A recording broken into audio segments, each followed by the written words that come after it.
যদি এরকম হয় ভাই, মানে যারা আমরা মধ্যবিত্ত ফ্যামিলি থেকে বিলং করি, তারা আসলে মনে হয় না এই ধরনের আমরা বাইক চালাতে পারবো, স্পেশালি হায়ার সিসি সেগমেন্টের বাইক আমরা চালাতে পারবো। একটা নতুন নিউজ পাইলাম, সেটা হচ্ছে মানে এই বছরে বা যখন বাজেট পাস হবে তখন নাকি একটা নতুন নতুন একটা প্রস্তাব আর কি মানে উপস্থাপন করা হবে সংসদে। সেটা হচ্ছে এই আমরা যারা মোটরসাইকেল চালাই, মোটরসাইকেল চালকদের উপরে কর মানে ধার্য করা হবে। মানে 165 সিসি পর্যন্ত 5,000 টাকা প্রতি বছর দিতে হবে মোটরসাইকেল চালকদের। আর যারা হায়ার সিসি বাইক চালায়, 165 সিসির উপরে যারা বাইক চালায়, তাদের দিতে হবে 10,000 টাকা প্রতি বছর। আচ্ছা, আমার কথা হচ্ছে এই মোটরসাইকেল দিয়ে আমরা কি ইনকাম করি, তাই না? বা এই মোটরসাইকেল কি আমরা কেনার পর কি বিক্রি যখন করি তখন কি আমরা খুব ভালো টাকা পাই, মানে এর থেকে বেশি অ্যামাউন্টের টাকা পাই?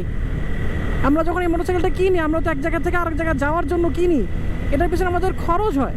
আমরা তো এটা থেকে তো ইনকাম করি না যে আমাদের এটার উপর ট্যাক্স দিতে হবে। ভাই আপনি বুঝেন যে 5,000 টাকা 10,000 টাকা যদি প্রতি বছর দেওয়া লাগে, ওই মানুষটা কি করবে? আর মানে বছর 3 আগে হায়ার সিসি বাইক লঞ্চ হয়েছে আমাদের বাংলাদেশে, হায়ার সিসি পারমিট পেয়েছে আমাদের বাংলাদেশে।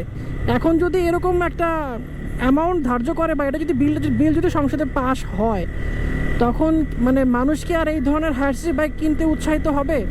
বা কোম্পানিগুলোকে সেল করতে পারবে? কখনোই সেল করতে পারবে না।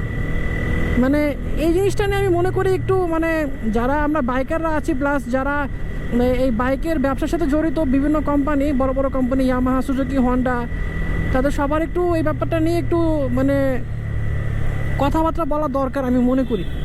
মানে মোটর সাইকেলের উপরে প্রতি বছর আমরা কেন 5,000 টাকা 10,000 টাকা দিব ভাই? আমরা কি টাকা দিয়ে পেপারস করি নাই?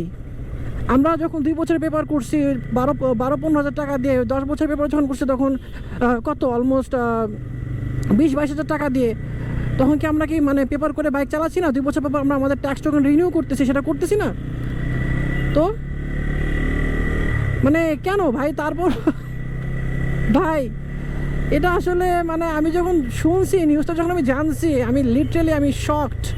তো যদি এটা কার্যকর হয়, আমি মনে করি আমাদের দেশের বাইকের যে একটা ব্যবসা বড়সড় ধসের মুখে পড়বে।